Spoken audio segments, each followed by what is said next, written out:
रात के लगभग 2 बजे एक छोटा सा घर, 3 मासूम बच्चे गहरी नींद में सो रहे हैं। कोई नहीं जानता कि ये उनकी जिंदगी की आखिरी रात है। किसी को पता नहीं था कि सुबह सुबह सूरज के साथ इस छोटे से घर से 3 लाशें बाहर आएंगी। उन मासूमों के मुंह से झाग निकल रहा होगा और चारों तरफ चीखें गूंज रही होंगी। आखिर क्या हुआ था उस रात? क्या कोई बाहर का दुश्मन घर में घुस आया या पिता ने ही कुछ गलत किया? और क्या कहीं उन बच्चों को जन्म देने वाली माँ ही कुछ गलत कर बैठी? So hey everyone, this is Bhumi and today we are talking about a horrific case that will leave you speechless. 27 मार्च 2025 रात के लगभग 3 बजे इस छोटी सी कॉलोनी में तेज शोर हो रहा था। चिनैया अपने पड़ोसियों के दरवाजे खटखटाने में था। जब लोगों ने ये शोर सुना तो वो बाहर आते हैं तो चिनैया, जो बहुत ज्यादा परेशान और घबराया हुआ था, वो उनको अपने साथ अपने घर ले जाता है, जहां उनकी वाइफ रजिता बेहोश पड़ी थी। जब लोगों ने उनसे इसके बारे में पूछा तो वो बताते हैं कि जैसे ही वो घर आए उनके वाइफ की हालत बहुत खराब थी।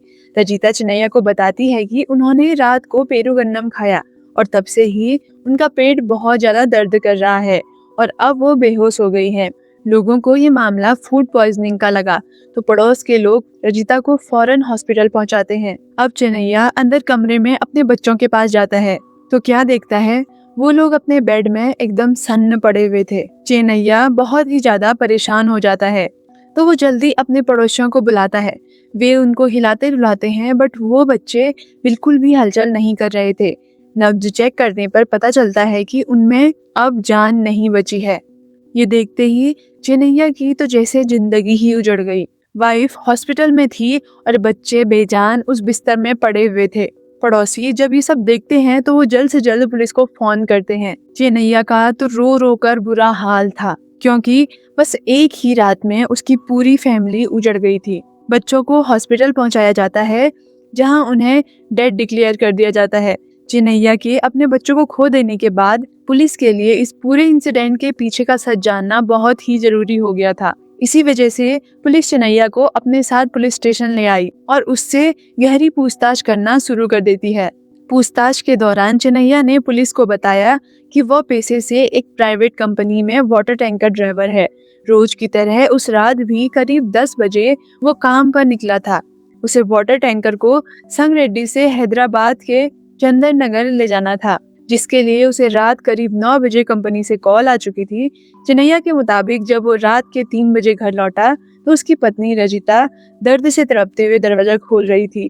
रजिता ने चिनैया को बताया कि डिनर में बने पेरूगन्नम, एक south Indian curd rice dish को खाने के बाद उसकी और तीनों बच्चों की तबीयत बिगड़ गई थी और ये कहकर उसने चिनैया को बच्चों को देखने के लिए भेजा और खुद बेहोश हो गई। और जब चिनैया बच्चों के कमरे में पहुंचा तो तीनों बच्चे बिस्तर पर अनरिस्पॉन्सिव पड़े हुए थे। चिनैया की कहानी से पुलिस को एक आउटलाइन तो मिल गई थी, लेकिन साथ ही बहुत सारे सवाल भी खड़े हो गए थे।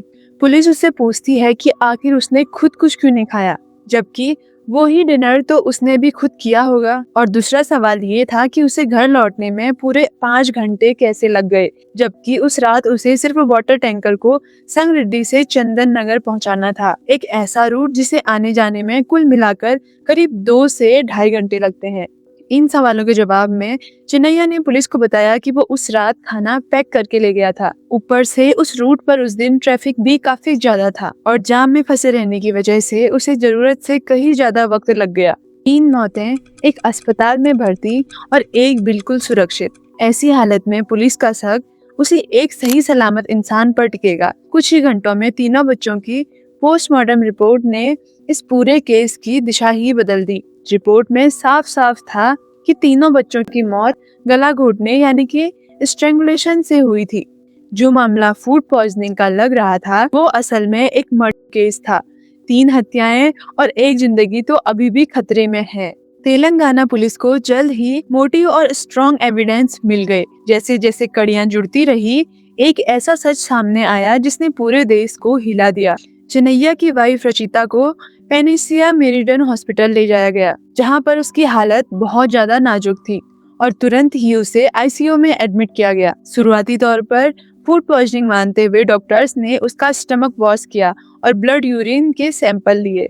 कुछ घंटों बाद रचिता की हालत में सुधार आया और रिपोर्ट्स नॉर्मल रही। होश में आते ही उसने अपने बच्चों के बारे में पूछा, लेकिन सदमे के डर से किसी ने सच नहीं बताया। डॉक्टर उन्हें बताते हैं कि टॉक्सिकोलॉजी रिपोर्ट आने से पहले उसे डिस्चार्ज नहीं किया जा सकता। इधर पुलिस ने जांच शुरू कर दी। पड़ोसियों से भी पूछताछ की गई और चिन्नैया की टैंकर कंपनी से भी कंफर्म किया गया कि वो सच बोल रहा है या नहीं। लेकिन तमाम कोशिशों के बाद भी पुलिस को कोई ठोस सुराग नहीं मिल पाया जिससे चिन्नैया को सीधे तौर पर मुजरिम करार दिया जा सके। इसी बीच उस रात के डिनर के फूड सैंपल की लैब रिपोर्ट और रजिता की टॉक्सिकोलॉजी रिपोर्ट आ गई और इनमें किसी भी तरह की पॉइजनिंग का कोई सबूत नहीं मिला। साफ था कि खाने में ऐसा कुछ नहीं था जिससे रजिता या बच्चों की तबीयत बिगड़ी हो।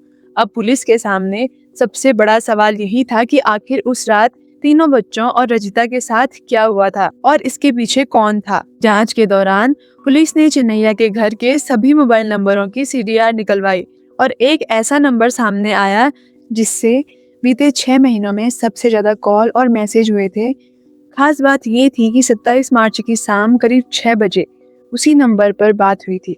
उसी दिन की रात 10 बजे चिन्नैया काम पर निकला था। ये नंबर तेलंगाना के नालगोंडा डिस्ट्रिक्ट में रहने वाले एक private firm employee Shiva Kumar का था, जिसका कनेक्शन चिन्नैया की वाइफ रजिता से निकला। चैट से पुलिस को दोनों के बीच चल रहे अफेयर का पता चलता है, लेकिन सवाल अब भी यही था, इस अफेयर का तीनों बच्चों के मर्डर से क्या कनेक्शन था, जिसका जवाब जानने के लिए पुलिस चिन्नैया के घर पहुंची, जहां रजिता हॉस्पिटल से डिस्चार्ज होकर घर लौट चुकी थी। जैसे ही पुलिस ने चैट्स और एविडेंस दोनों के सामने रखे, दोनों के पैरों तले जमीन खिसक गई। सख्त पूछताछ में रजिता ने ऐसे खुलासे किए जिन्होंने इस केस को और भी डरावना बना दिया। साल 2013 में तेलंगाना के नालगोंडा डिस्ट्रिक्ट की रहने वाली रजिता की शादी महज 18 साल की उम्र में उससे 20 साल बड़े 38 साल के चिन्नैया से करवा दी गई। यह चिन्नैया की दूसरी शादी थी। उसकी पहली पत्नी की मौत प्रेगनेंसी के दौरान डिलीवरी कॉम्प्लिकेशंस में हो गई थी और बच्चा भी नहीं बच पाया था। चिन्नैया एक वाटर टैंकर ड्राइवर था, जबकि रजिता शादी के बाद एक प्राइवेट स्कूल में पढ़ाने लगी। बीते 12 सालों में उनके 3 बच्चे हुए। सबसे बड़ा बेटा साई कृष्णा, फिर 10 साल की बेटी मधुप्रिया और सबसे छोटा 8 साल का गौतम।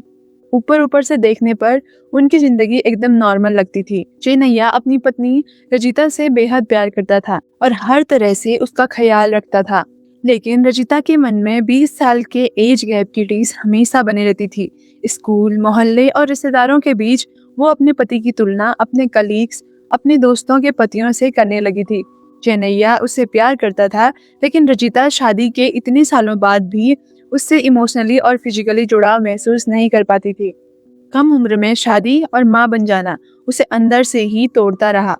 6 महीने पहले जब रजिता अपने स्कूल रियूनियन के लिए नालगोंडा के गोडाकोंडला गई, तो वहां उसकी मुलाकात अपने पुराने क्लासमेट शिवा कुमार से हुई और यही मुलाकात उसके दबे जज्बातों को जगा गई। मुलाकातें बढ़ी और रिश्ता अफेयर में चेंज हो गया। शिवा उसे उस आजादी का एहसास दिलाने लगा जिसकी उसे बरसों से तलाश थी। धीरे धीरे रजिता शिवा के लिए पागल हो गई। अपने पति को छोड़ उसके साथ रहने के सपने देखने लगी। बट शिवा ने भी यहाँ पर एक शर्त रख दी कि जब वो अपने पति और अपने बच्चों को छोड़कर आएगी तभी वो उसे अपनाएगा। और हैरानी की बात यहाँ पर ये थी कि रजिता इस बात के लिए मान जाती है। इसी सोच ने उसे हैवान बना दिया। रजिता ने पुलिस के सामने कबूल किया कि 27 मार्च की रात जब चिन्नैया 10 बजे काम पर निकला तो उसने बच्चों को खाना खिलाने के बाद बहाने से एक एक करके बुलाया और तौलिए से गला घोंटकर तीनों बच्चों की हत्या कर दी। सबसे पहले बड़े बेटे को और आखिर में सबसे छोटे बेटे को। तीनों बच्चे न सिर्फ छोटे थे बल्कि वो रजिता के फिजिकल स्ट्रेंथ के आगे बेबस थे। वे खुद को बचा ही नहीं पाए। और वैसे भी कौन सा बच्चा ये सोचता है कि उसकी खुद की माँ उसे मौत के मुंह में धकेल देगी। जहाँ ज्यादातर माएँ अपने बच्चों के लिए अपनी जान तक कुर्बान कर देती हैं, वहीं कुछ माएँ ऐसी भी होती हैं। और ये कहानी यहीं पर खत्म नहीं होती। तीनों बच्चों की हत्या करने के बाद रजिता ने खुद की तबीयत बिगड़ने और फूड पॉइजनिंग का ड्रामा रचा ताकि सबको यही लगे कि मौत की वजह जहर मिला खाना था। ये पूरा प्लान उसी का था, लेकिन 27 मार्च की शाम करीब 6 बजे उसने शिवा को कॉल कर इस प्लान के बारे में बता दिया था। शिवा ने उसे रोकने की कोशिश भी नहीं की और इसी वजह से पुलिस ने भी उसे इस साजिश का हिस्सा माना।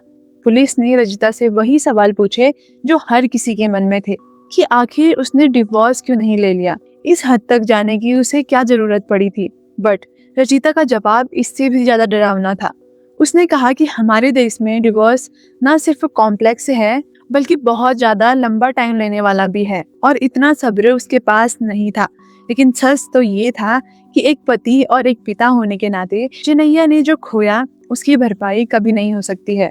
आखिरकार पुलिस की जांच पूरी होते होते सच पूरी तरह सामने आ चुका था।